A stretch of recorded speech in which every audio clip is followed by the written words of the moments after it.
AC creatine? No, you know what it is. They're not paying us, so I'm not giving shout outs, but I drink it every day, multiple times per day. Yeah, man, creatine over there, okay? I'm not. Matter of fact, let me get it out of view. I'm not giving them a shout out. If they want to sponsor, then I'll show them the collection I have at the house. Otherwise, it's just red stuff. Well, that one is actually purple, but yeah. All right, so check it. This is the Collective Podcast, episode 18. I am Anthony Carter here with Trey Hopson, Mike Tillery, Rodney Saucier. Again, it's episode 18. We want to thank our first-time listeners and first-time viewers. And then, of course, we want to thank our returning listeners on Anchor and Spotify and our returning viewers on YouTube. We appreciate you. Don't know what kind of streak we're on, but we've got another guest today. And we're going to pretty much just get right into the guest. We've got Joe Sims here, formerly of the NFL, played guard, played tackle. He was drafted in 1991, and he's definitely got a story to tell. And I'm going to let him tell his story. I'm actually going to let Mike Tillery, Mizzo, go ahead and introduce him. And then once he's introduced, we'll bring him from backstage. Go ahead, Mike. Well, this is a guy that I have grown very fond of. He is the relative of a very good friend of mine. And, she wanted me to almost help him with his story because it's something that needs to be said about himself and also the opioid culture in the NFL. Joe has played for Atlanta, Green Bay, and Philadelphia. His connection to the NFL, the same day that Brett Favre became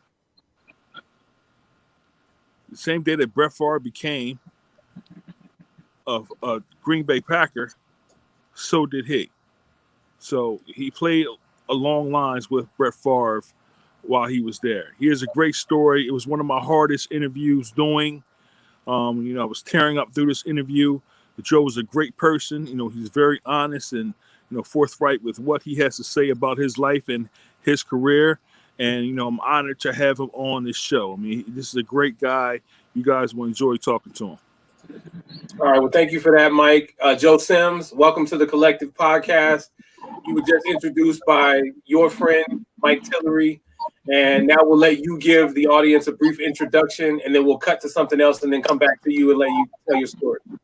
Okay. Well, thanks, guys, number one, for having me on. I really appreciate the time and the effort that, especially Mike is putting into hearing my story. And it's a long story, but I'll keep a brief introduction. I got drafted and played with Brett Favre most of my career.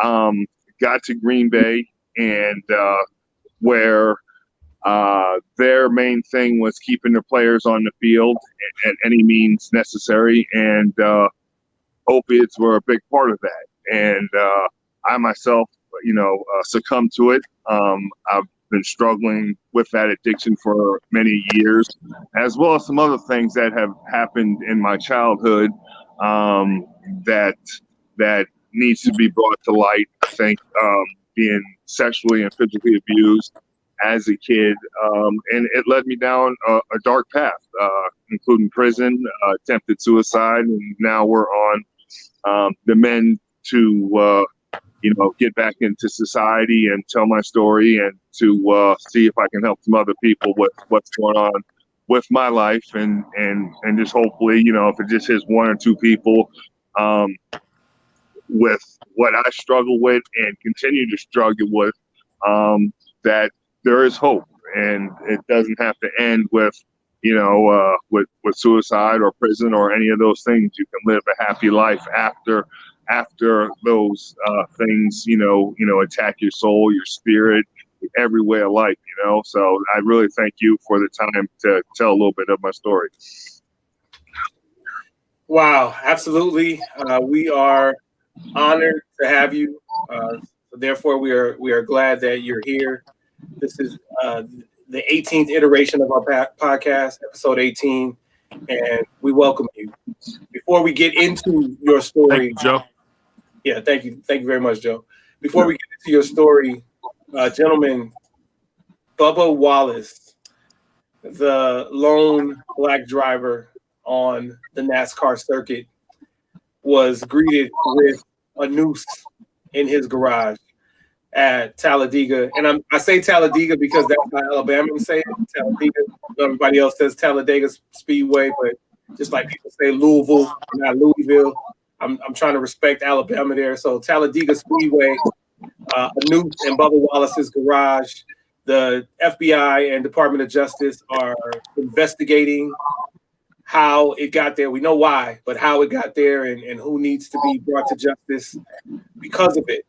And I want to share that before I let you guys react. I want to share that today, before the Geico 500 kicked off, all of the rival racers, all of Bubba Wallace's rival racers stood in solidarity with him. So he stood in front of his car and took a selfie with all of the other racers standing behind him in solidarity. So that's a special moment. I will let you guys know. I won't show the picture now, but you will have seen it by now because it will be the artwork for this episode 18. So you'll be privy to it. But hey, a noose, Bubba Wallace's garage in 2020 in the midst of all of this that we're dealing with. Gentlemen, react. I'll start first. I don't think anything should be a shock to anyone's system at this point. We understand that there will be a pushback. There was a pushback after the historic election of Barack Obama, and now we have Donald Trump and everything that comes with him. So you know that he is sparking all of the rhetoric that we don't want to hear about right now. But I see this as almost a cocoon, and this country will become a butterfly. You have to break it before it's fixed. We're going to see these things. We're going to see these things many times. No one should be shocked at what is going on right now in the country. And if anyone is shocked, then they need to get over that and get to a point where you can understand and begin to speak about how we can fix this nation. It's very unfortunate that Bubba Wallace is going through this. It has been a lightning rod in the most positive way to show the southern states and NASCAR fans that this country needs to be more about inclusion. I'm glad that this is a time. We knew that this was going to happen. I'm sure that Bubba Wallace will lead his life as he has been, throughout all this, and it won't affect him in the least bit. Man, yeah, I totally agree with everything you're saying. So it's disheartening that these are times that we're in right now with everything that's going on in the world. We started off with Kobe Bryant, and we got into a couple other things, and it just a downward spiral for this year. Everything is happening. It's been a downward spiral for the last 4 years, ever since Obama's been out of office. But I mean, this past 6 months, man, it's been really tough what the world is going through. I can say that, yeah, nothing should be a surprise to what's happening now. It's been happening for many years, but this president that we have, this fool that we have in office, best thing I can say, guys, is let's try to hang in there for 6 more months. And just know that this next 6 months, let's prepare ourselves. It could get worse. Reason for that, Donald Trump knows that he's losing. And as that margin widens, this man is reckless. He will take anyone down with him to win. He will cheat. He will steal. He will kill. All of this stuff that's happening, he cares about no one but himself. You know what I mean? So let's just stick together. I do see a shift, and I feel like since the whole George Floyd thing has happened, everyone's starting to come together. Everyone is starting to get fed up and tired of what's going on. So if we can all keep our focus, keep our heads down, let this next 6 months just go by, keep the ones you love around you. Don't do anything stupid like go to these rallies with no mask on and COVID-19 is spiking up. Let's not do that.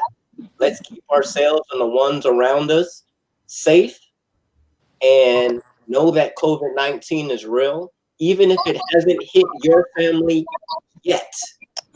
And I'm saying yet because it's hit my family. My wife's half sister has COVID-19. One of my best friends, Tony, you went to school with him also. I'll tell you later. His dad is in the hospital right now.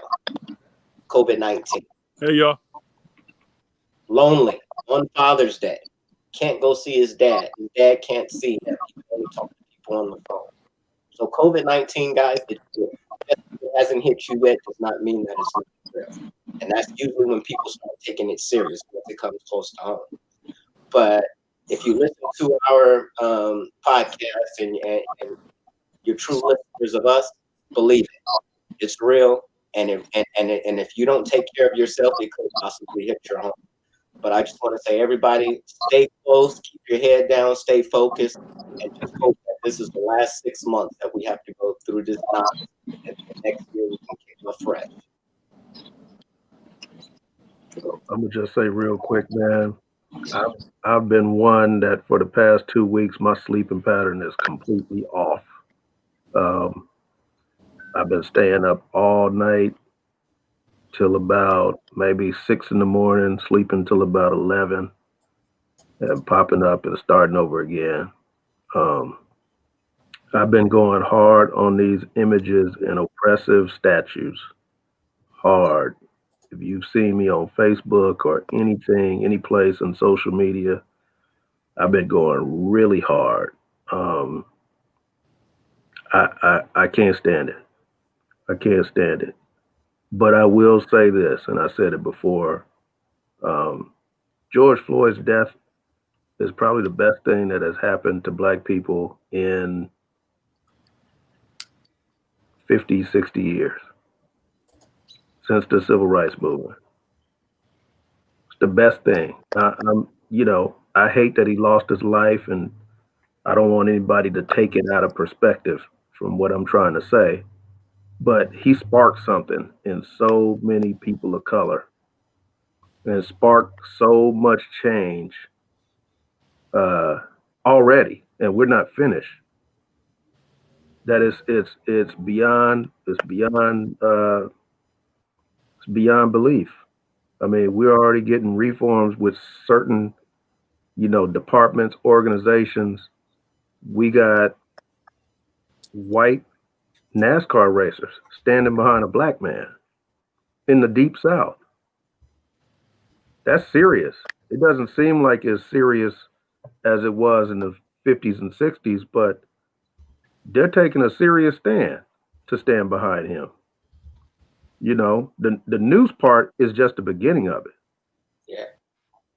We don't know what follows after that, especially for white racers who are seen taking up for a Black one in the South. We know how that has turned out in the past. They've gotten it just as bad as we have for taking that stand. So I want to applaud them for that. That's big. I want to, say that we got to keep fighting these things like the Confederate flag, uh, institutions that have Woodrow Wilson Hall, Jefferson Davis Hall, these colleges and universities, these parks that have Robert E. Lee Elementary and all that kind of stuff. We have to get rid of that. We have to get rid of that. A lot of I should say white people, because that's pretty much who stands up for those kind of images, and not all of them, but there are so many who want to keep that stuff around just out of tradition, and because it's the way it's used to being for them, not because they have a solid reason for having them, but it's because simple tradition, whether it offends us or not, is just it's beyond my thoughts. So just keep fighting. I'm glad we're getting coalitions in basketball and soccer. I was very proud to see that soccer has formed a Black Players Coalition to fight racism, because I see some soccer matches overseas and it gets way out of hand. So if this is going to spur that, I'm all for it. All right, definitely appreciate that. Quick question for you, Rod. You mentioned Woodrow Wilson Hall, et cetera, et cetera. Is Long Beach Wilson Woodrow Wilson, the high school? That's why you. Yeah. Yeah. I started that petition on my page to get rid of that name. All right, so people that went to Wilson saying they'll sue the school board if they try to touch the name. Okay. Yeah. All right. Well, thank you for that insight. I've shouted out Peloton before about what they were doing, just because I appreciated it. But now I want to shout out Shea Moisture. Shea Moisture, and because you said coalition, you made me think about this. Shea Moisture is a brand for the people and of the people. And I think that not a lot of people know about the brands that are under Shea Moisture and what Shea is bringing to the table. But Shea is trying to defund systemic racism and fund Black entrepreneurs and creators.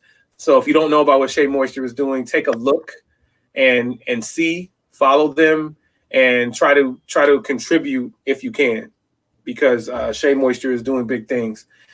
And with that being said, without further ado, Joe Sims, talk to the people.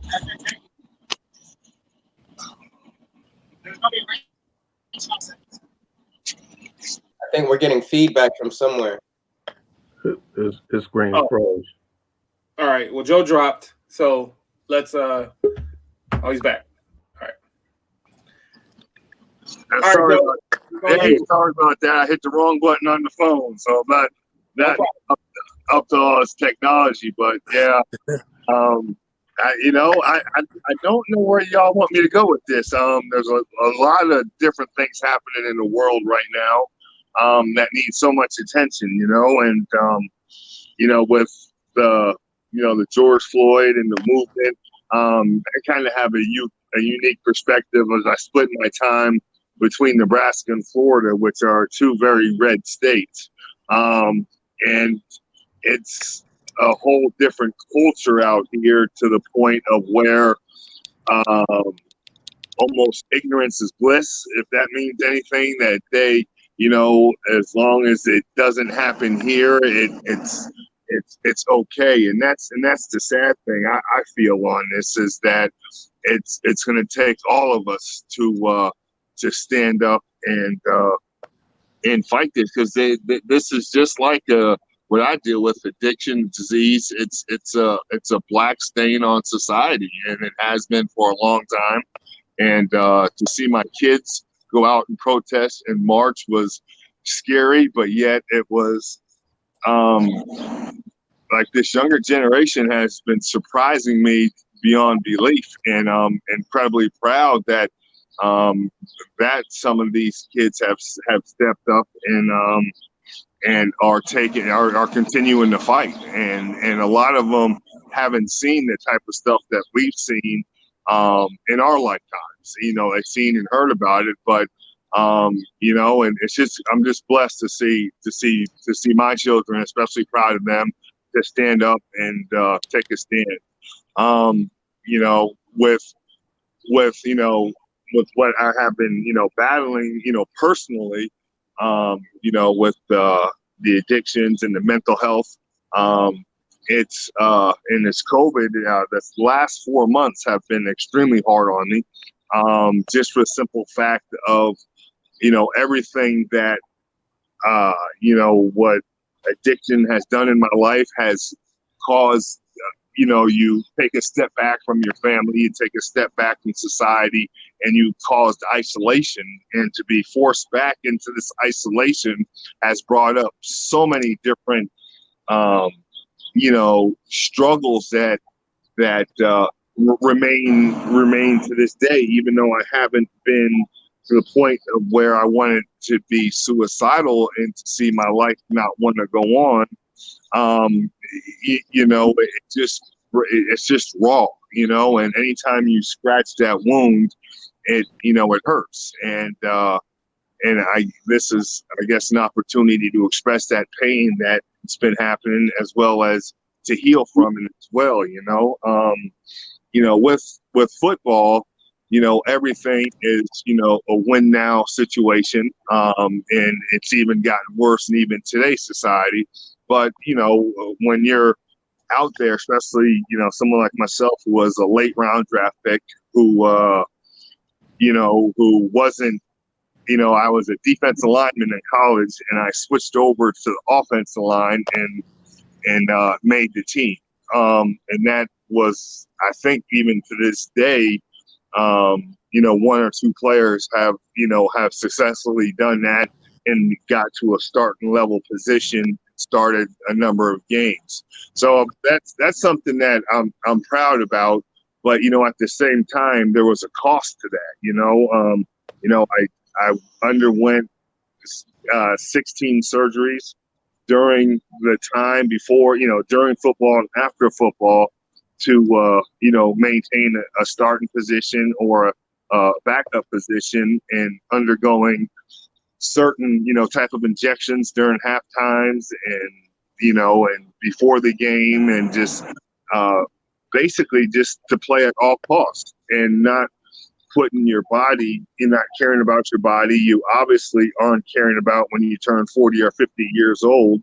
You have your team and what you've been prepared for your whole life in front of you. And, but that comes with a cost, and I just feel that the NFL has stepped up in the past couple of years to acknowledge these things. They still haven't acknowledged the opioid crisis like they should have. I know a few years back, the DEA went into a lot of teams and corrected. So, I haven't been in the atmosphere lately to tell you what that's all about. But yeah, back when I played, it was, you would have painkillers on seats of planes after games. You would have bowls of different things that you can just help yourself to just get, we all used to have an expression: are you injured, are you hurt? Meaning injured, meaning you're basically on IR, and hurt means you'll do what you need to do to play. And that's just such a, if you look back, you see it as a sad, what you have to do, because there's only a very few Brett Favres or, Patrick, Tom Brady's of the world that, start their career and end their career on their note, So with the NFL, the average, career is less than, 1 year for everybody who gets a chance. So, you put yourself to that. And I understand I had a choice in that, but being with, what addiction and what, with that was a form of me to get those emotions and get those feelings out in a way that wasn't that became harmful later on down the line. When I came back to Nebraska to finish up some schooling, I was still on such a high levels of painkillers that I couldn't find anybody up here to prescribe them. I started, writing my own prescriptions and doing things that, and, unfortunately, and it could be the greatest thing that helped me end up in prison doing a 3.5-year sentence. And, for what I got sentenced for, say, if I was in Delaware or where some of you gentlemen are, it wouldn't have been more than probation, but, perhaps that might have been God slowing me down to get, my life in order, to see what destruction and pain that I've caused over the year, not just on myself and my body, but what I've done to my family. And also, if you look at it, in the aspects of what's going on now, to sit back and fill the stereotype of another, black man in society, that a lot of people out here, see it, we'll see that as long as just, a man by himself, So I just really appreciate you guys having me on, and I'm blessed for that. Joe, talk about, the shoulder injury that, as you were on rehab from the shoulder injury that eventually became your painkiller addiction. Okay, well, that mainly started. We played the Hall of Fame game back in '92, and I dislocated and ruptured my AC joint on my shoulder, and that was the first game of the season. I had just won the starting position at right tackle in camp, so I had a decision to make. They took me in, they x-rayed, and they said that I needed surgery. However, you could also still basically play with it. And how they treated that injury was through the whole 16-game season in the playoffs is, I would, with game day, I would take an injection, before the game to completely numb it up. It would wear off by halftime, so I would take another injection along with 2 painkillers. And after the game, they would sling it up and give me painkillers, to get through the night and sleep, because it was a painful injury. Then, on the planes, they would have their painkillers there for, if you needed extra ones. And they, did that week in and week out for the whole season. And the day after the season, I was on the operating table with them prescribing as many painkillers as I needed to rehab and get back on the field for that next year. So, I mean, just that alone, that one injury alone, with opioids, if you know anybody that's been a part of them, your body becomes dependent to them, even as prescribed. And when you throw a 23-year-old kid that has access to more pain, and the other part what opiates do, they numb the mental status to where you don't feel your feelings or what has happened to you in the past, or the coach is yelling at you. All that stuff becomes numb, and that fueled. It's just from that point on, there's a line, and I knew when I crossed it is because when I go to the stadium in the morning, I would be looking for those painkillers, just not for the shoulder pain, but just to get functioning like a cup of coffee in the morning, and that, and looking back over that, and if they knew what they knew now about how that takes so many different, your brain, firing with the synapses and all that other kind of good stuff that I don't know is above my pay grade. It just basically, it forms you into an addict, and you don't even know that you're an addict until it's too late, you know? So after you have this shoulder injury and you rehabilitate this shoulder injury, you walk out of the training facility and step in a hole. Yeah. Oh, that's the Achilles tendon. What you're talking about? But there's a few more surgeries in there. Actually, in the '95 season, I was battling some foot injuries and stuff when I returned back to Green Bay, and I actually rear-ended a semi leaving practice. Oh, that's right. Under the influence of opiates and painkillers and stuff, and broke my back and sternum. And that led me, finally, that's when, I don't want to bring his name up, but another player on the team had a strong painkiller addiction as well. That's a lot more famous than I am.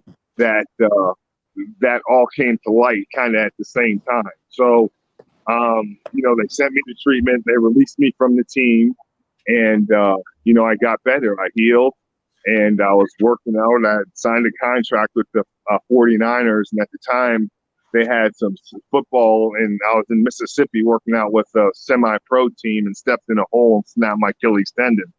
And, and I had been off the painkillers for a while, and the first thing they did when you got to the hospital was inject you full of painkillers again, So that's just the battle that, you deal with, and you get to a point to where it's so dark that, that you just don't want to go on anymore,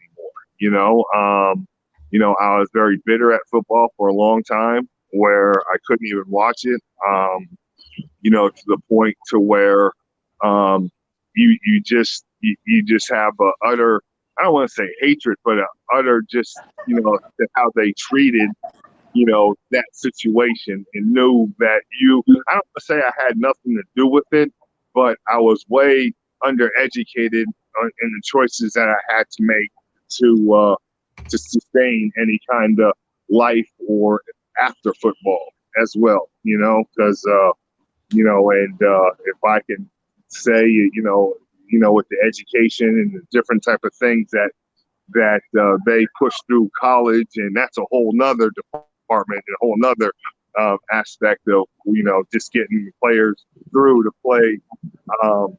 It's kind of, but at the same thing, it's kind of the same aspect as play at all costs. If you don't want the job, somebody behind you will step up and do it too. And excuse me, fellas. But I mean, over the years, I have become, I've reached out and I've talked to, people,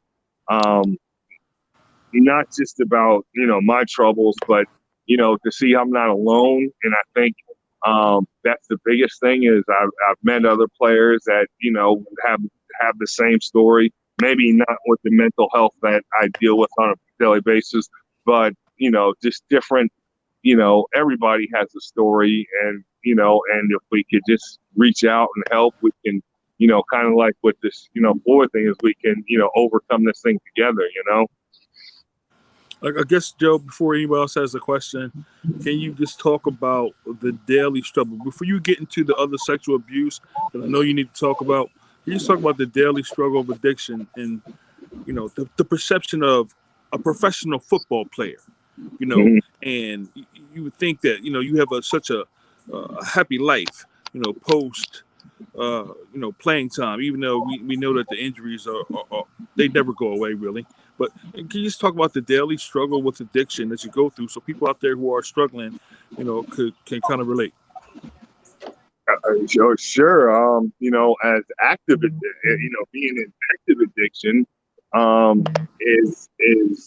is kind of like war. You have one goal, and that goal is to defeat it any means necessary. From crime. Unfortunately for me, with being, fortunately, or you can say unfortunately, is I didn't have any consequences from that daily struggle with addiction until I hit my 40s, because I had the resources, from football and from coming from a blessed family that afforded that addiction, but that is deadly in itself, because if you don't have that person to stop you, or the law or a family or treatment or whatever, especially nowadays, you are seeing so many young people pass away from the opioid crisis, and now that I've been off those for a while now, the daily struggles are mental, and to question your judgment of, should I be in that place? Should I be around that person? Should I, and to see that, and that clarity takes time. And, just, a couple of weeks ago, I ended up in a situation where I shouldn't have been. Thank God I made it through, but it tested my sobriety. It tested, the mental health of, just a beer, with the fellas ain't gonna hurt nothing. But, for an addict, that's everything. That's just a beer. That, and, for me, that might end me back up in handcuffs down the road. It might take a few years, but the end result will be the same. It'll be jails. It'll be an institution, or, but it can also mean death too as well. So that daily struggle, along with the mental health, but beatable if we reach out and we connect and help each other, and that's the only way it's beatable. And that's why I kind of want to tell my story. Not only to help, is also I'm still looking for help. I still struggle, and it just but as long as I can keep it to the forefront of my mind, I'm okay for today. And that's what we just have to worry about, is today. It's when I forget where I came from and forget what I do, is when I get into trouble. Wow. So those are, I think. Joe, real quick, what's it like for you today as you wake up in the morning and you had, I know some of those injuries still aching every now and then. You get a little creaky. Yeah. What's it like for you today when you have to get up and try to get yourself together? Does it take you a certain amount of time to be able to do that, or are you at the point where you can kind of move around? Well, it's still taking a little time. There's still some procedures that I need to get done, but at the same time, the doctors know my situation. They know, and I think having the professionals around you with the knowledge that about me, because it's basically about my health, and that's a part of it, is that you have them basically on your team, knowing that we have to do surgeries, or if I have to have some kind of painkiller, that they know not to send me home with them, keep me under, basically lock and key until I don't need that in my system anymore. So that's the scary part of it, is knowing that you need procedures, but I'm getting around pretty good for for all the surgeries and different parts of things that had gone wrong in my life. So I'm pretty blessed in that aspect, and to realize that is probably one of the bigger things, is because before, when you don't have that hope, and and you're hurt, and you don't care how you get around, you do what you know best. And unfortunately for me, that was to battle in that world of addiction. Yeah. Okay. We're gonna play up here. My question that I have for you goes back to when you first got the first shoulder injury. The team doctors and things of that sort, when you had that starting position, are they leaning more towards, you know what, maybe you should take the season off and get the shoulder, taken care of with surgery, or were they pushing you more? I know the decision might have been up to you, but what were they giving you? What type of feedback were they giving you? Well, the feedback is, there's certain injuries where, where absolutely, if you blow a knee out or something, where you have to go on IR. My injury was such that where it was a upper limb to where it would perform, but minimally perform.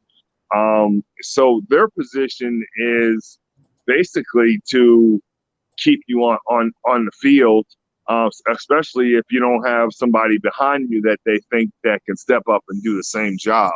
So a lot of their medical decisions also is based off, coaches' decisions. And really at that time and back then, head coaches and general managers, ran the show. If the doctor had went to the head coach and said, well, we think he can play if he does this, this, and this, and I say, no, I can't play, chances are I'm not going to have a job that next week. So, and that's the scary thing about that. It's almost, a dictatorship unless you are, like you blow out an AC, your ACL or something where they know you can't perform under any circumstances, Right. So, And you were on a Super Bowl team, right? no, I had missed. That's when I got in my car. I missed that by 1 year. By 1 year, that's when I broke my back and sternum. Yeah, and I was with them from the start up there for Holmgren's first year and Brett's first year, and and missed that. That was all due to the starting off with that shoulder injury.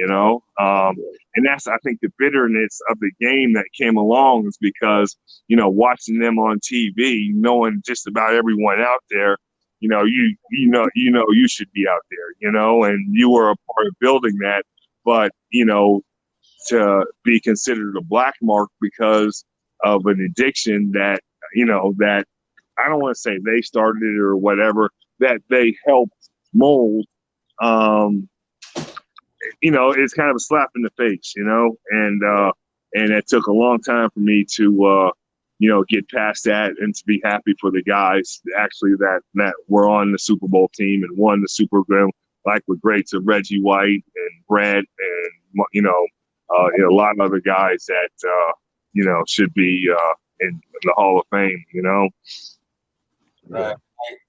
Joe, like listening to your story, man, it's very emotional for me because just the way things are, like I don't know, it's tough, but I just want to say, man, that through your journey and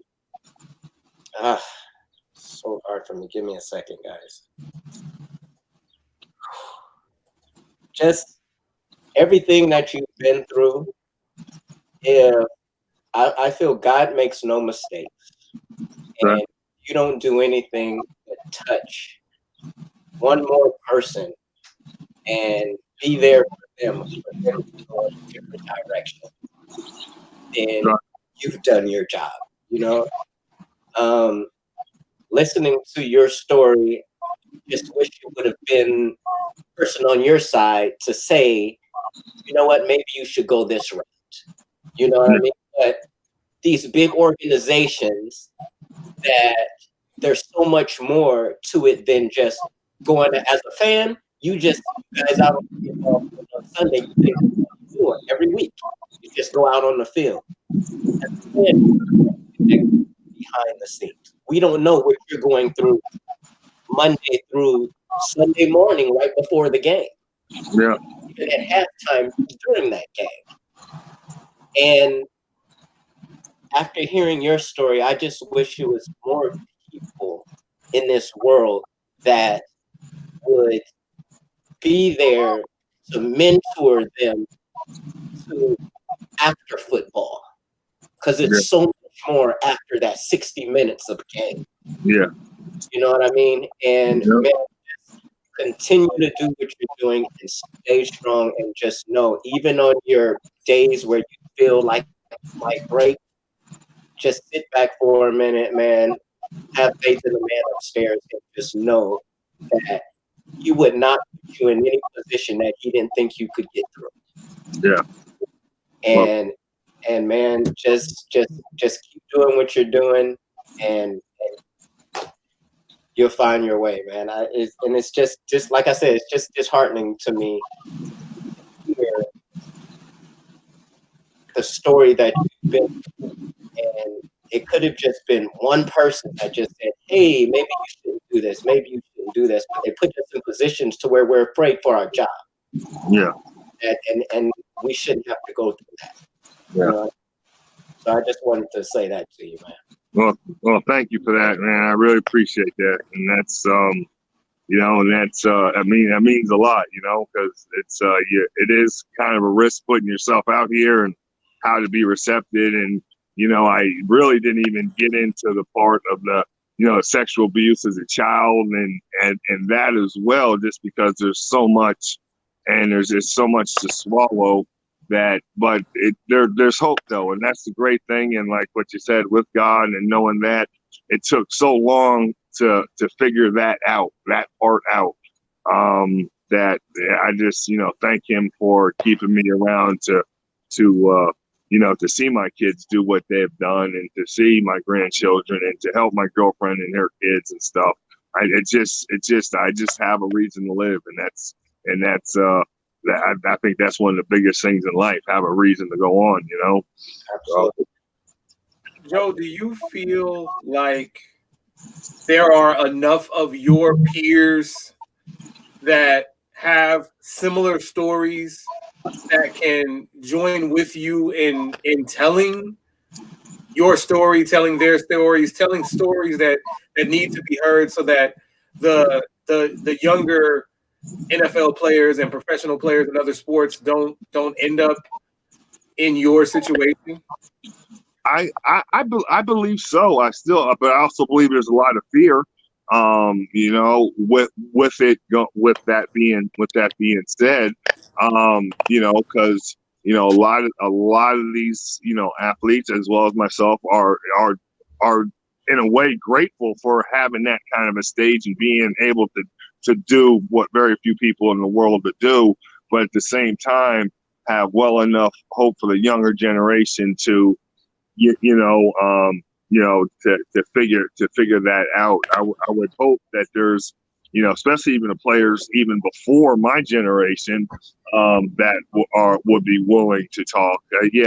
Just trying to find them and to create links to join together is the difficult part of that. And there have been some programs that come along, like there's a program called the Trust that are putting us together slowly but surely to first and foremost focus on ourselves and giving us a reason, but secondly to communicate the various different aspects of what that sport as well as any sport, when you put that kind of money in such a young person's hands, that can take you down a path that you don't want to go down, and that some people don't come back off of. So I believe they are. So it's just linking us together and forming a group, because it's just like it's the same things going on, and it's gonna take a village, to allow us into those rooms to where where the rookies are and the college students are, to let us come in and talk and tell our stories, and to steer them away. It takes a special coach, and it takes a kind of a trust that we're not steering them away from the game. We're steering away from decisions that can cost them, because there's a lot of life after football that, if you don't understand that, that can cost you dearly, Joe, talk about before we get into the sexual abuse, it's something you wanted to talk about, and we have that platform here. There's an article going up on the NFL Players Association website, featuring you and you telling your story, which you are so graciously giving us here. A lot of people want to know about the home field advantage of Lambeau Field.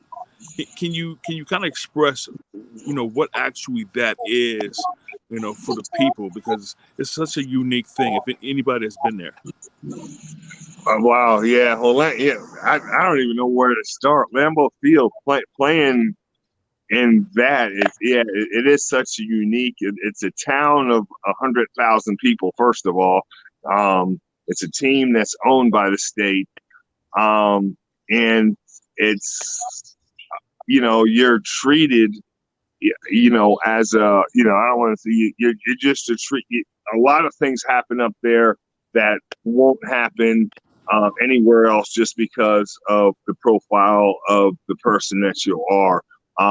That and that's the greatest thing in the world, as well as there's a lot of things that happen to where we could have caught, maybe not my situation, but someone that maybe had one too many DUIs or one too many different things, caught that at an age to where they don't have that on their record. So down the road, when they go to get that job after football, that doesn't pull up.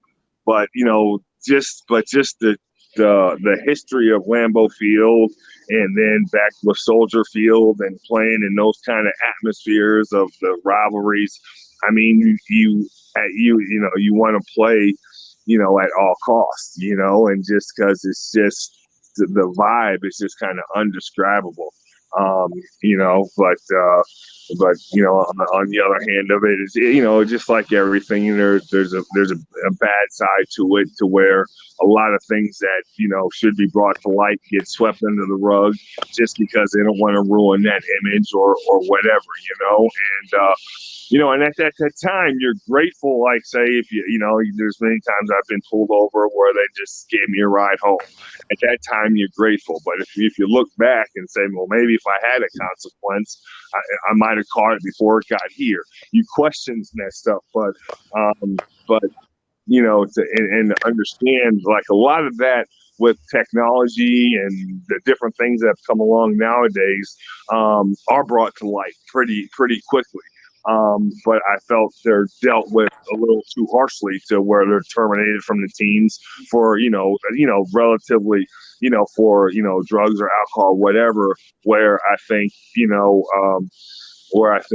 treatment or counseling or something that's going to fray in their life, like with my issues of the sexual abuse and things that could be brought to light earlier, to maybe that clears up the path between you and God, or you and whoever you choose to call God, just to get that baggage out. Because I hadn't told anybody about the sexual abuse for over, I want to say, almost close to 38 years, so I mean, and that just eats away at you, like, and I'm sorry I got off of Lambeau Field, but it just kind of eats away. No, you good.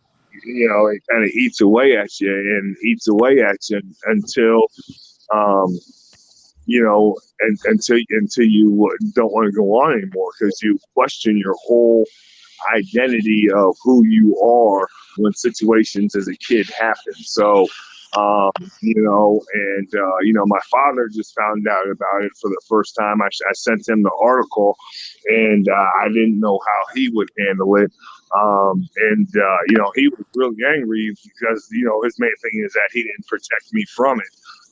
But you don't see that, and being, Black, and being, 40 years ago, that kind of stuff was, unheard of, untalked about. And if it happened, it got, you had no solutions for it, so, there's really no, I was never mad or bitter towards him, or I was, so.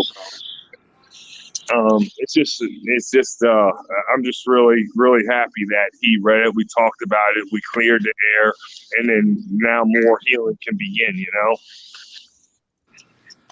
Yeah, just Right. go ahead into it and talk about it, Joe. The things that you want to express about the sexual abuse, to get people to know. I mean, this is a climate now where athletes are speaking out on a myriad of issues. This is a topic that has affected you personally as a child, leading up to Lincoln, Nebraska, and and your stops in the NFL. You know, how has this affected you? And get into it as much as you want to, explicitly if you need to. Okay. Well, Joe, yeah. I want to ask you something right before you get into that, because I feel like you might close us out with that. So two things I think people are wondering, and I don't know that any of us ever get to ask an NFL athlete publicly, but do you fear or have you feared the onset of chronic traumatic encephalopathy, CTE? Yeah, yes. Good Wow, question. that's something I have went through the testing for it. I have a mild cognitive impairment, mild, and that, you know, the funny thing about that is that doesn't lead to any kind of settlement money or anything like that.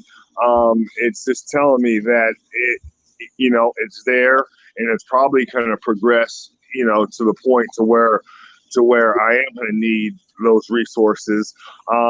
That's, you know, right now, that's just, for me, that's more coming to light because I've been battling so many other kind of battles. But yeah, it's scary. It's scary as hell, if you don't mind me saying that.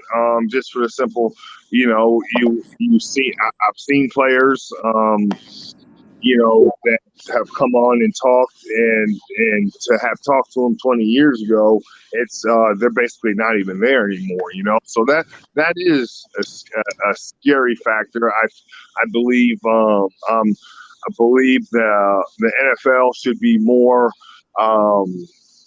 giving of the resources instead of making people fight beyond belief to get what I feel is what's owed to them. Give these, give us the medical help that we need, or the support. You know, maybe we might not need the medical insurance, but we might need the resources to get back and forth. There's so many things that they're just sitting in escrow and refusing to pay out just because they can see the dollar figure signs, and which is a drop in the bucket of what they make, you know. And that's the thing that hurts me the most. I've read some stories about, some players that were sleeping in their car that have passed away because of it and stuff. And that shouldn't happen. That shouldn't happen to nobody on this planet. Never mind a person that's given, 5, 10, 15 years of their body, their mind, their spirit to an organization, into a league, the better, for them to benefit off of, So has the NFL asked you to speak to players? No, they haven't. They have not yet. And just, you remember, I'm in the beginning phases of recovery, for so long. I think I could have helped them, but I wasn't in the right mind, or it just wasn't the right timing, So hopefully, I do. And that's what, that's one of my things that I want to be able to talk to young players, even as low as high school, because,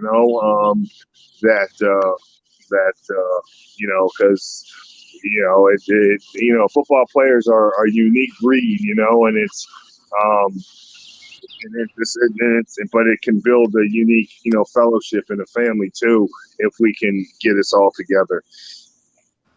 Well, Joe, I'm glad that we come to this part where we're talking about fear, because a lot of players, I believe, they're in situations and not speaking up because of fear. Mm-hmm. If that's the case, a lot of people would have been Kaepernick 4 years ago if they weren't in fear. Yeah. I see this: NBA owners, NFL owners, Major League Baseball owners fear this because we have. AC, can you put it up? Oh, yeah, I didn't know you were going into it now. I haven't even pulled that over yet. I'm saying that I sent AC on something, and he's gonna share it with everybody. Just know all these owners out there that we control your dollar. We're the players, and without us, you have nothing. And the NBA is not going on right now, but I hope every owner can look at this picture that AC is going to put up and how scary this would be for them if everybody got on this bandwagon. Put it up, AC. Yeah, I'm getting it there. I'm transferring it from one place to another. So while I'm pulling it up, I just want to correct myself. I couldn't get it out. Encephalopathy. I was struggling with that. Encephalopathy. And then I do have another follow-up question, but let me share this for Trey. Now, Big Joe, I just want to say before you jump in, man, I'm glad you came on to share your story. I think each time you express it verbally, you kind of peel layers away off of the issues. You know, I grew up with a family member addicted to drugs, and I know how it goes, man. It's a daily struggle. I know that some of my family members, friends, they wanted to die, but just because they felt like they couldn't quit. Yeah. And you know, my family member did too, and he ultimately did die. They would stage accidents for money, and you know, the last one cost him his life. So I know how that goes, man. I commend you for coming on here telling your story. Well, thank you, man. I really appreciate you having me. I really do. Yeah. Gotcha. Yeah, going back to what I said, like if you see this right here, NBA counts forever, and we start our own leagues. People come together. People, like if you're getting the money LeBron is getting from the NBA, you can get that anywhere. Yeah. It takes other people to say, you know what, I believe in that, and I believe in getting this the way that I can. It's sort of like an entertainer. The Chris Browns out there, the people that aren't rapping and doing so forth and so on. Nobody believes in them. That's why they go from selling from their trunk to opening their own label, because they believe in themselves. If you believe in yourself, LeBron James knows he's a great basketball player. Yeah. Trey, you know, Trey, it's funny that you say this because after, you know, during the lockout, players were calling me asking what they were actually negotiating. You know, and I talked about how the basketball-related income was income made in America. It did not encompass overseas money. Each country overseas has its own corporate entity. So the players aren't privy to that. So I wrote all that in a piece called LeBron James, Kobe Bryant, Derrick Rose Create the NPA. I was going to call it the National Players Association, where, you know, I took three stars and drafted teams. And, you know, once the players began to talk about this, you know, specifically Amari Stoudemire and Carmelo Anthony, the lockout ended the next day. When they started talking about it on ESPN and other outlets, the lockout started the next day. It stopped. Now, all of these outlets that we read to get our sports information from, you know, either covered my piece, mimicked it. Some people just straight up copy and pasted it, you know, and others just criticized me about it. You know, in the Tim Tebow issue of ESPN the magazine, the guy just calls me all kinds of stuff about this piece. I have been asking pro leagues and athletes for maybe 15 years to finally get it and start their own leagues. The piece that I wrote went viral. You know, you can go to the starting5.net and read it. It's called Kobe Bryant, LeBron James, Derrick Rose Create the NPA. And you will see a full skeleton of how to start the league, and also to, because a lot of people say, well, players can't do it. You go get your advisors. You know, you also get the people, the NFL partners that did not sign the contract in terms of stadiums, concessions, apparel, and the like. It's not a hard thing to do, but it's something that they need to take the initiative to ultimately do. I'm thankful for all the NBA players that spoke about my piece, that was 2011. It was 2011, and I was hopeful that something would have been started by now. Now you're seeing a fledgling football league started by former players, but it needs to happen on the elite level so people can understand that all this money should not go simply to owners, and a lot of the owners who don't even have our collective best interests in mind. Yeah. All right. So, Joe, back to you. Thank you for that, guys. Joe, back to you. The follow-up that I had, once again, I'm trying to get this out before you get into your the finality of your story. Okay. So you mentioned that you had an incident recently that could have ended up bad or worse. You talked about the just a beer with the friends, and then you said it could potentially have lingered for years beyond. So my question is, did you escape it, or that particular incident? Did you escape it, or are you still subject to something lingering from that night? Well, that is a good question. I escaped it in the point to where did I consume mind-altering substances? No, but the lingering part is, and the question is, well, maybe should I put myself in that situation again? I did it once, I can do it again. And it's kind of like there's an old saying going around. It's like, you sit in a barbershop long enough, you're going to get a haircut. And so that will always linger, just for the simple fact that, if I can't keep myself humble, that disease or that addiction will humble me for me. If I can't look to God to keep his strength and his power in me, that disease is always there. It never goes away. It can lay dormant for 20 years and pick up right where it's left off. So that's the thing that lingers on. But to come out of there with a small victory, is yet not really a victory, because I have to go back. Should I even have been there in the first place? And that's the battle of the disease of addiction is you always have to question your motives. And when you're young in sobriety, like I am, or whatever, is you have other people help you, question why are you there?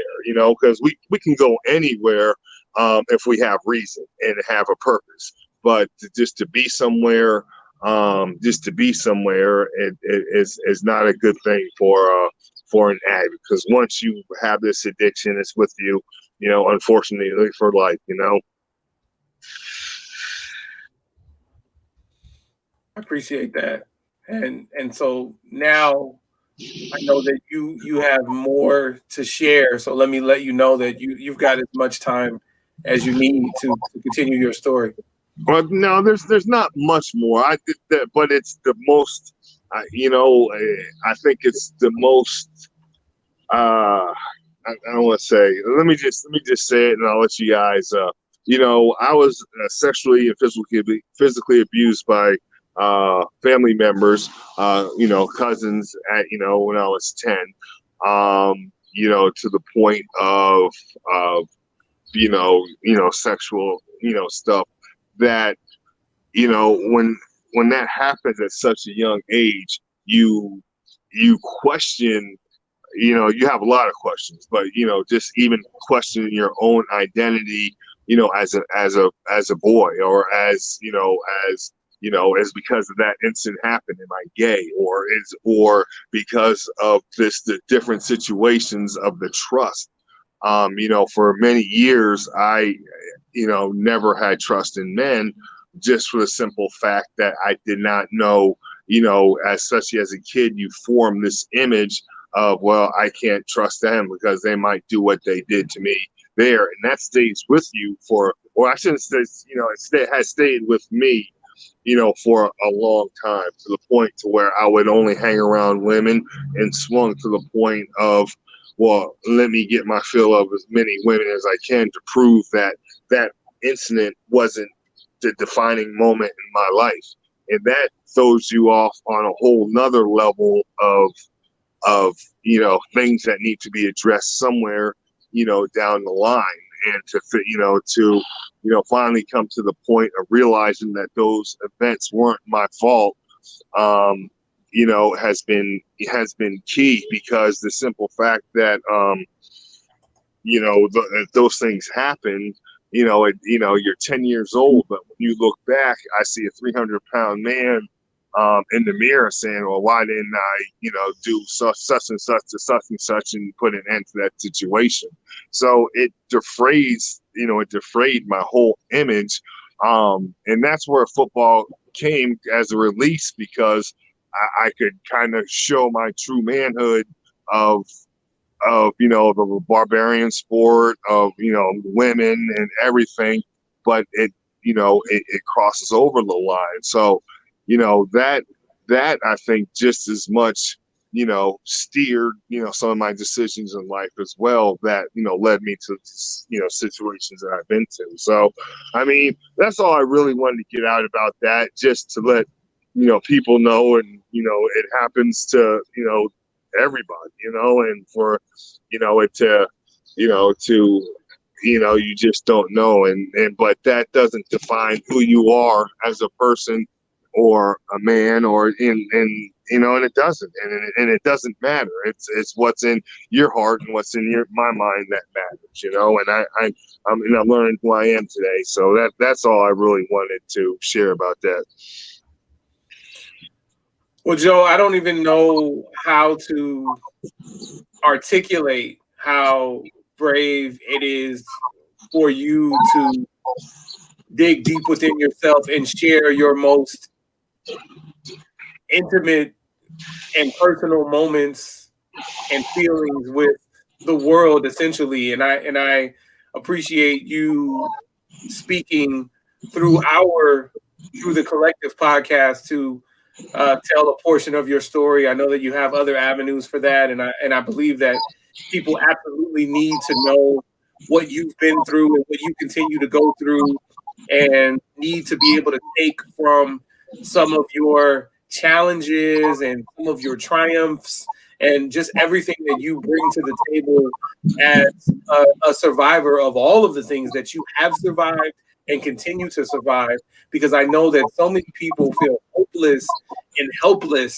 and just don't know how to get through whatever it is they're going through, whether it's one of the aspects of the opioid addiction or the chronic pain or the potential for CTE or the sexual assault or the fallout from revealing the sexual assault too. So many other things that you have conquered, or at least reversed and continue to try to conquer. I think it's just so brave of you to share, and yet so necessary. So I as Rodney said, I commend you for being a leader in this aspect, the aspect that you are able to vulnerable is what I was looking for when I said intimate and personal. Your most vulnerable moments and feelings. I applaud that. I commend you for that. And absolutely appreciate it. And as Trey said, if you could just touch one person, if you could just get your message to one person, then your struggles are worth it. And of course, speaking to that end as an outsider, but you actually have the ability to touch much more than one person. So that's amazing, and I'm glad that we always talk about using platforms responsibly, and I think that you're going above and beyond in using your platform responsibly in this regard. So just absolutely want to say thank you. Yeah, and thank you guys for having me, and I really appreciate because it helps me just as much. Hopefully it helps somebody else, so thank you.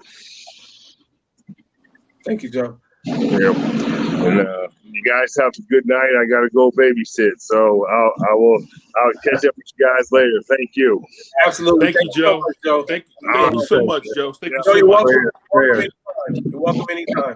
Okay, and we'll chat. Okay, I'll talk to you guys later. All right. Joe Sims, everybody.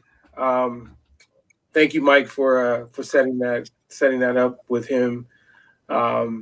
So important to get his message out, get his story out, and I just hope that people take the time to internalize what he's saying. And he alluded to the fact that a lot of times, especially with when you're a male who's been sexually assaulted, sexually abused, you want to deflect, you want to move into denial. And he was spreading the message that you don't have to deny it. Like it's okay that it happened. It shouldn't happen, but you're okay. It wasn't your fault that it happened. You can move on from that, and you don't have to bottle it up, because when you bottle it up, it becomes just another thing that you're bottling up, and people bottle things up and explode in different ways, and sometimes people implode actually. So very, very, very important message with several different arms there from Joe Sims. You guys, wow. You guys have anything else? Man, coming from a mom who's a retired social worker, man, I've heard so many stories of molestation and stuff like that. And it's normally from a family member, a cousin, an uncle, an aunt, because it cuts both ways. It's not always just men, it's males and females who do it. So you really have to be careful with who you leave your children around. I know for one, as a parent, I really didn't allow anybody to babysit my kids. I just, if I couldn't take them, I just couldn't go. And it sounds crazy, but until those kids are old enough to be able to talk and express themselves freely to you and tell you what's going on, and have access to you when they feel uncomfortable or feel like something may happen, you have to keep them tight. And I think it's really important, and this has been, a heavy podcast. I think it's really important for our viewers and listeners to understand that, you're getting gems from Rodney Saucier. You talk about someone who, when he says, he didn't let people babysit his kids, his first kids were Cain and Abel. And maybe if you would have let somebody babysit, then we wouldn't have had one kill the other. You just never know. But that's one of the first things that I learned from Rod, like real talk. First things that I learned from Rodney as a future parent, because I wasn't a parent when he mentioned that to me, but he talked about, as Rod, and this is before Zaire was born, this is when Rodney and Lauren were growing up. Well, they're still growing, but when they were, much younger, he mentioned that, outside of his mom, there wasn't, and that's not even considered babysitting. There just wasn't a lot of babysitting going on with his kids. And I don't know if it goes as far back to Asia, when Asia was living with them, his stepdaughter. But yeah, okay. So that's just him. And Rod, all jokes aside, is really old school in a lot of ways. Like, just if you listen to Rod on this podcast, if you watch Rod on this podcast, his cadence when he's speaking will generally put you to sleep. And that's really the old school in him. He's really deliberate with what he's saying, but he's old school in a lot of ways. And that's that, it's not so much it takes a village to raise a child. Yeah, it takes a village to raise a child when they're outside playing.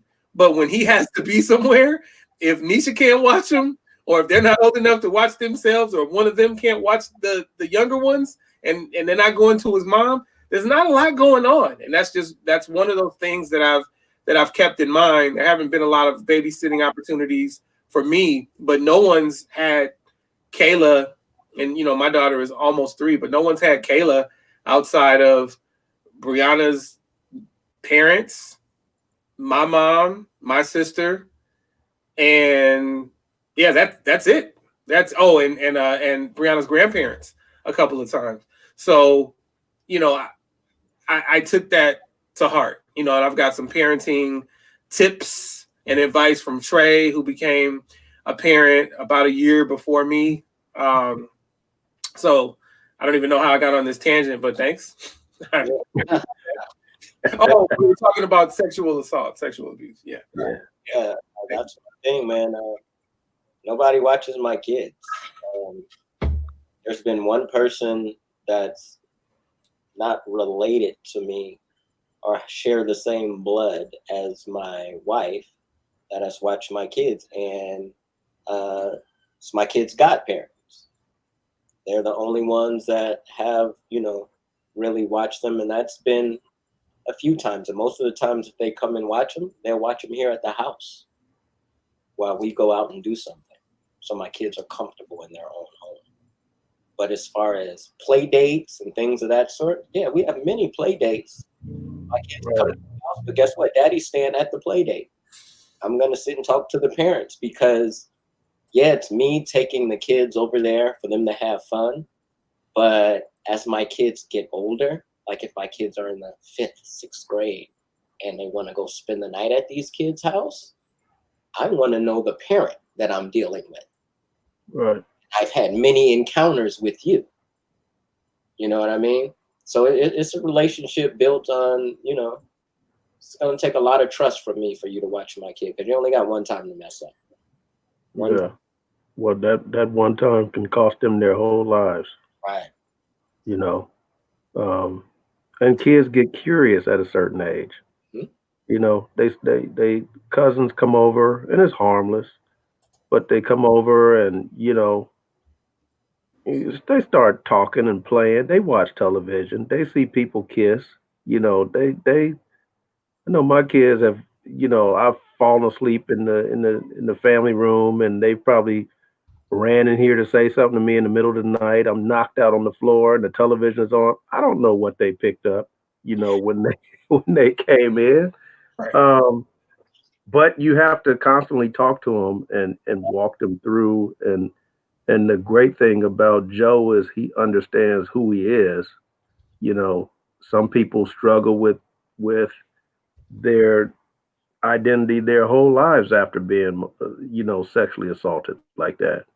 Yep. You know, they don't understand whether they're heterosexual or gay or you know, and they may go back and forth, and you know, it's a lifetime struggle, and you know, God bless that he understood who he was from the beginning, and that part of him didn't last long. But like he said, you know, he just kind of went the other end of the spectrum where he, you know, wanted to prove himself and make sure with all the ladies, you know, and that happens too.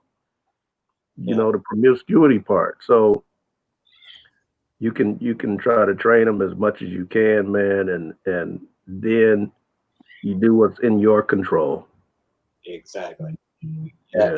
And a little humor and light to this. I'm gonna share this story with y'all. So my oldest one that's 5, he watches YouTube, but he'll watch a lot of father and son stuff where they're like flipping bottles and having fun and this, that, and the other. But you know, it's all these other things that you can kind of click onto and click onto and click onto. So my wife came in the room and he was watching this food challenge thing where it's a husband and wife on this food challenge thing. And I've actually sat, was one 23-minute video or whatever, and I sat and watched it with him. And it was like foods that were red and blue, and they had this little thing, and you know, it was kind of interesting or whatever. So I sat there and watched it with them. No harm, no foul, whatever. I just thought they were having fun. So after this, I kind of know the voices of them because he watches the same ones over and over again.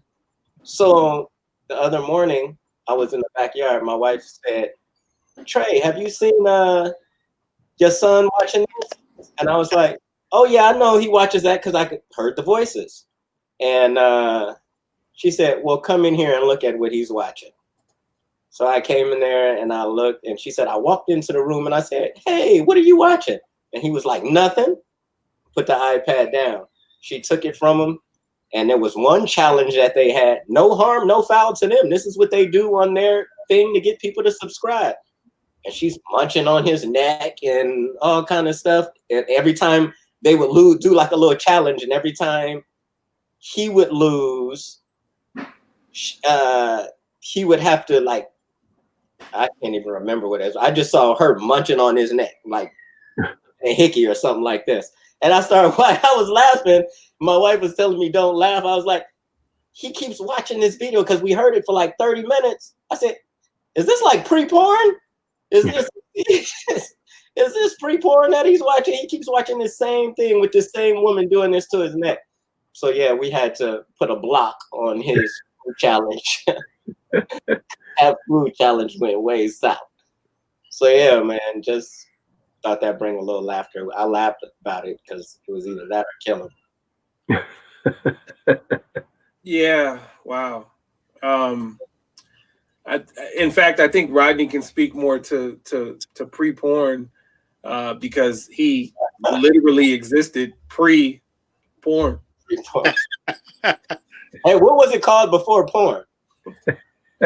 That's funny. Well, AC knew when they didn't have cameras, when they just, had a live viewing audience, but for unlawful carnal knowledge. FUK, that's what it is. Yeah. All right. Well, listen, this was heavy. This was heavy.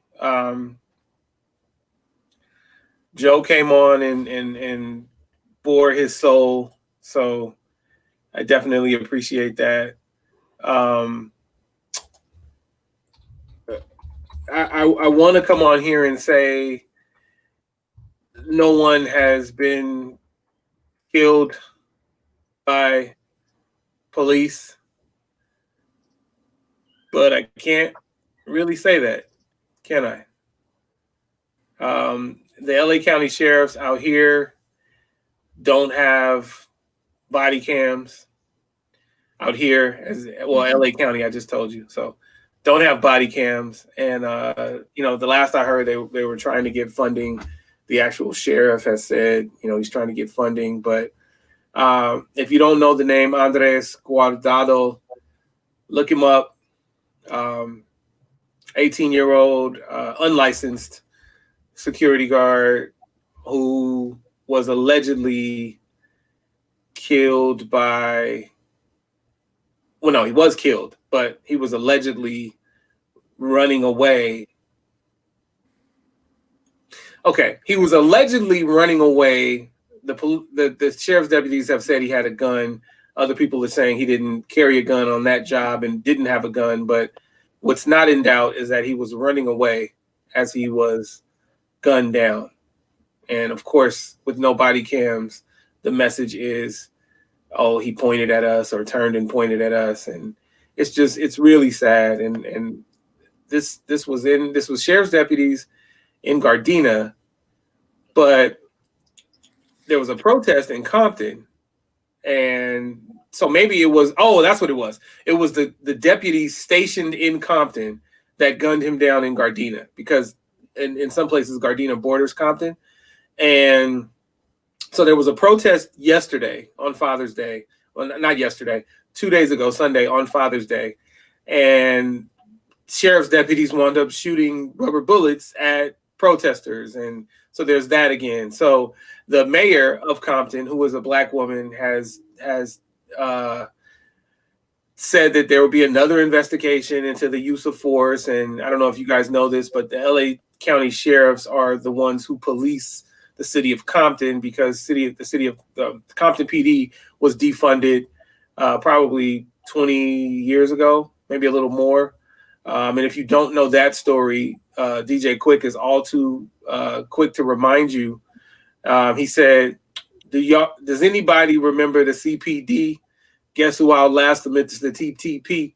So CPD is Compton Police Department, and he's reminding us that the Treetop Pyrus outlasted the Compton PD in the city of Compton.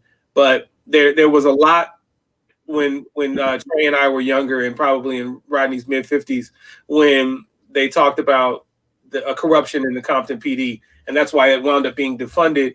But it's LA Sheriff's Department. They're in Compton, and people are being beaten, people are being killed, and there's talk by the mayor of asking or letting the Sheriff's Department know that Compton no longer needs their services. Now, I don't know what they would do instead of that, because they do need some kind of police force, but we'll see what's happening with that. But just, I don't know the full story, but again, Andres Guardado was killed, I believe, on Friday by sheriff's deputies running away from them. So this continues. And then in Seattle, we had the peaceful protest that's going on downtown in the area that the police have vacated, and the mayor is allowing the protesters to just stay there and take it over. We had a white person in a pickup truck drive in there and pull out a shotgun and shoot two people I believe on Friday, killing one of them. And that's the same place where you had the other guy drive and run people over. And then when someone tried to pull him out of the car, he shot him. And he's been charged with murder, but I don't even know if they've caught this latest guy that killed someone. I'm sorry, the first guy was in charge with attempted murder. This guy actually did murder someone, and I don't even know if they've caught him yet. So sorry to bring dark times on this, but this is nuts. From the murder of George Floyd, the murder of Breonna Taylor, the murder of Ahmaud Arbery, to everything else that's going on, the noose in Bubba Wallace's garage, this nut that's running the country right now, holding a rally on Juneteenth in Tulsa, of all places, and finally moved it to the 20th and was disappointed in the turnout. And like just from all of that to just, it's a sick time. And Trey says, hold on for 6 months. Well, I mean, I've been holding on for 45 years, so I get it. Shout out to Rodney, 145 years in, still holding on. I hope there's a difference in 6 months. I don't know. But anyway, we just reached the closeout. I usually go last, but let's just call that my closeout. And we'll go in reverse order of how we normally go. So Rod will go last, and Mike can go now. First I want to thank Joe Sims for coming on. Wait, I'm sorry, Mike. So I see this message. Do you want to talk about Kyrie, Rod? Is that I think after what we talked about, we can say that. But we need to do that. Okay. All right, good. All right, Mike. That's part of the reason why I brought up my lead comp set, because this is something that's not new. Yeah. I mean, I wish you guys would have known me by then. I mean, to see how big my piece blew up about players starting their own league. All leagues do it, in my opinion. There needs to be a reimagining of the Negro League in baseball. So many things that need to happen for the players to really gain a true sense of ownership, because I hate the word owners in pro sports. But my closeout is like this. I really like to thank Joe for coming on. The interview that he and I did was 2 hours long before. It was very heart-wrenching. I see that he has developed in a positive way since then of how he's dealing with his issues. Shout out to his cousin Danica Knox who set this up. Appreciate you, Joe. I really do. My closeout is, yesterday was Father's Day. It was a great Father's Day. It was a great Father's Day for me. A salute, my son Gaston for giving me 2 beautiful grandkids. Him and my oldest son did their thing in the lake yesterday. I got this shirt with my kids on the front that says #bonded, and on the back of them saying we were all connected. We'll always be connected, and have my grandbabies on it. It was one of the best gifts I've ever received, if not the best, to be honest. So it was a great Father's Day. I got to hang out with another father, a former neighbor of mine, Joe Ridgely. you know, and see him amongst his kids. And I've known him for the majority of his life. He's a great father as well. Shout out to all the great fathers out there. You know, that was our day. You know, a lot of people like to take our day and make it Mother's Day, and but we don't do that with Mother's Day. But I don't know why some women do that. You know, but this is our day. You know, it really is a gratitude for who we are as men, and what we've tried to do to lead our families into a sense of success, futuristically, after we are way gone. You know, I am thankful for every great father that I know, you three included. You know, I'm glad to be on the show with you guys because, you know, you know a dad. You know a dad as opposed to somebody who hasn't had kids yet. Exactly. You know, AC and I have, you know, he had his firstborn as I was having my grandbaby. You know, for as long as we'll know each other, we'll have that in common. But salute to all the fathers. You know, we really appreciate you. Please know that you matter. Okay, you mean something. You know, we all know things of you know, people like kind of dismissing us for certain things or whatever. Man, look, listen, you are who you are.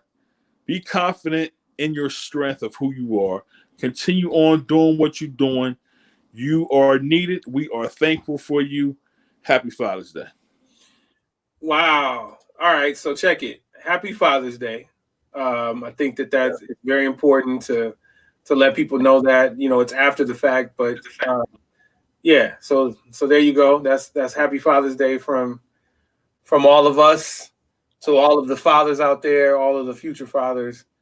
Happy Father's Day. Before we get to Trey, I want to show something that was important for me. This is a book that I received for Father's Day. Kayla, you'll always be my little girl. So that's us. That's us on the cover. This is an amazing book. I don't know, 20-something pages in here, very thick. Little message from Kayla to me. Her nickname is Munchie. Her nickname for me is Munchie. So this book is dedicated to my daddy. I love you, Munchie. I mean, come on, man. Like I love that. So I love you, Kayla. Shout out. You made me a father. I appreciate that. All right, Trey, close out, baby. Yeah, man. Happy Father's Day to everybody out there, man. Yesterday was our day to celebrate us, man. If you're a great father and a great husband, then you know we only get one day. Mom gets 364 days. So yesterday I took my day, man. Best feeling in the world. My kids came up to me and they say, Happy Father's Day. Cards. And each one of them wrote in a card. My youngest is 2, so his was all scribble and colors and whatever. But I know what he wanted to say. You know what I mean? And that's the greatest feeling in the world, man. And yeah, it means a lot. Also, my wife found a place. She drove all the way to Inglewood to get cards for Father's Day, and she bought them from a Black-owned business. So I thought that was pretty cool too. You know what I mean? She put effort into it opposed to hitting up CVS and getting the Hallmark cards or whatever. So hold on, Trey. I don't ever jump on Trey. I always jump on Rodney, but I gotta talk about the bougie Hopsons because this dude just said drove all the way to Inglewood. Let me put that in perspective for you. Where I live, man. You know I live way. I can't let you say all the way to Inglewood. You can. Well, she drove like 50 minutes each way to get cards. Which is like 20 miles. Okay. That's that Encino traffic. Right. With Netka. And they live next door to Neverland Ranch. That's what it is. My goodness. Hidden Hills. All right, go ahead, Trey. Finish out. I'm gonna stay positive on this whole closeout too, man. One thing that I just got about 5 minutes ago on my phone, it says another setback for baseball. as proposed 60-game season has been reportedly rejected by the executive board of the Major League Baseball Players Association. So, man, my thought on that, man, let me tell you something. It should be no season. These numbers are spiking. This COVID-19 is not going anywhere. Don't put yourself in jeopardy. Your money's guaranteed. It doesn't say anywhere in your contract if there is something like COVID-19 that you have to play. So they want you to come back and play for the benefit of their pockets. Your money's guaranteed. Stay home, enjoy your family. Go get in the pool. Go get in the pool with your kids. Do whatever you want. Don't come back. Do not come back. Do not come back. Stay close to your family. Joe, thanks for coming on the show, man. We really appreciate you. That was really heartfelt, and you know, I was right there with emotional moments. Hearing this, people, you know, go through that, hearing it firsthand. Yeah. Everybody, happy Father's Day, man. Had a great day. You all had a great day as well. And yeah, man, that's my closeout for today, man. I'm not gonna talk about nothing that's not happy. All right, appreciate that, Rod. Yo, first I'm gonna start off by saying I hope you guys had a wonderful Father's Day. Sounds like you did. I know I did. I did absolutely nothing yesterday. I laid around all day, and I dozed off to a nap. And when I opened my eyes, my kids were standing over me with a card that they signed. And you know, the youngest Zaire, now that he can write, and he's 5, he wrote, "He loves me forever, and it'll never stop." And that just did something to me. And he actually wrote, "It will never stop" on the card. Wow. Yeah, and I got my portable refrigerator, so they filled it up with, you know, Cokes and peach tea, which I love, and raspberry tea and all kinds of types of teas. So I love that. I'm just gonna say real quick, man, the fight is still going. Don't relax because we're seeing less in the media. I know the protests were dominating all of the channels every day, all night for a long time. But now that it's not as much, it doesn't mean anything has changed until we get legislation. Um, Even if they don't defund these police departments, if they weaken these police unions is what we want, and getting outside investigators to you know, investigate these police altercations where they're not investigating themselves with internal affairs, but actually being investigated by someone outside of the organization. That's what we need. And tearing down these images of oppressive people. And I think I have to make that clear because no one's perfect, and there are people who have things in their past that have statues, but there's a difference in someone doing something wrong versus oppressing a group of people. And I think when I put petitions up about Robert E. Lee and Woodrow Wilson, I think, you know, I've heard people say, "Oh, you're erasing history. Just leave it alone. It's been there since the 1800s."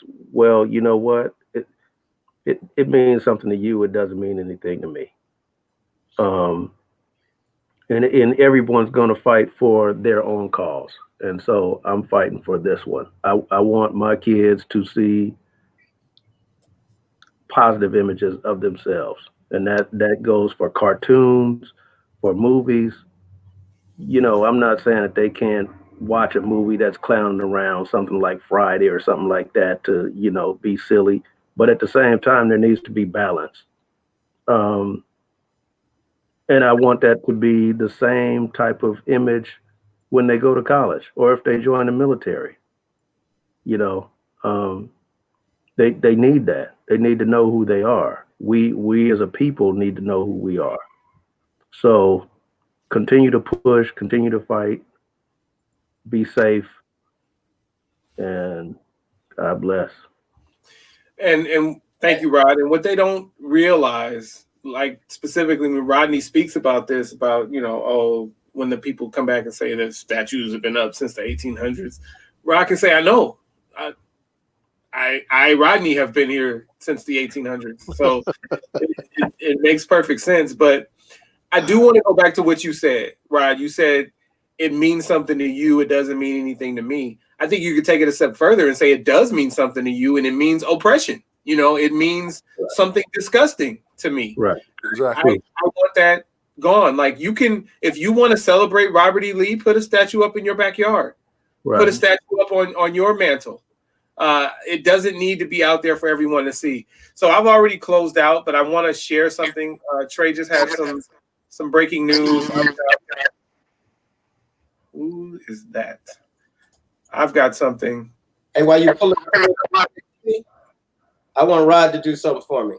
Oh, what happened? Oh, I want Rob to get as excited as you can, and then say something.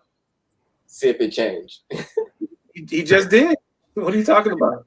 He was super excited when he was talking about Robert E. Lee. His laugh is soothing. Like, all right.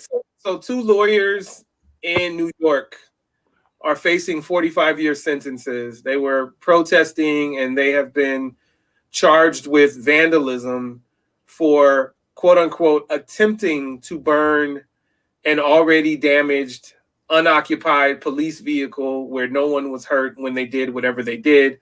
They were originally released on bond, but the bond has been rescinded. So they are both back in Brooklyn jail, waiting on arraignment, or awaiting arraignment tomorrow. So stay tuned. Collinford Mattis and Uruj Rahman, one Indian woman who's an attorney, and a black man who's an attorney. They are accused of vandalism, or charged with vandalism. So stay tuned on that. Also, I know we don't talk a lot of politics on this podcast. Yeah, right. All right. So shout out to Amy Klobuchar for pulling herself out of consideration for VP, encouraging Joe Biden to choose a woman of color as his running mate. And I know a lot of us love Elizabeth Warren, and a lot of y'all love Elizabeth Warren. But I just want to point out that when asked yesterday if she would, or it might have been today. No, it was yesterday. When asked if she would join Amy Klobuchar in suggesting that Biden choose a woman of color and effectively pulling herself out of the running for vice president, she balked. And her response was, any decision is up to the vice president. Newsflash, Elizabeth Warren, we know that. But boy, would it go a long way if you joined Amy Klobuchar in stating that it's time for a woman of color to be chosen as the running mate of the Democratic nominee. And you missed that chance. And so I know that leaves you still in the running for his running mate, because it's largely held that he will choose a woman as his running mate. But Amy Klobuchar said it won't be her. Elizabeth Warren could have joined her in pulling the white women out of it, but she didn't. So we'll see what happens. But, shout out to Amy Klobuchar. And I feel like Elizabeth Warren dropped the ball, and she does a lot of great things, but she dropped the ball there, in my opinion. Thank you, listeners, for listening. Once again, even if this was your first time, thank you for joining us on Spotify and or Anchor. And then viewers, first-time viewers and all others, thank you for watching once again on YouTube. This was episode 18 of the Collective Podcast. Hope to see you. Hope to hear you. Hope for you to hear us and see us in episode 19. Thank you so much. We out. We out of here.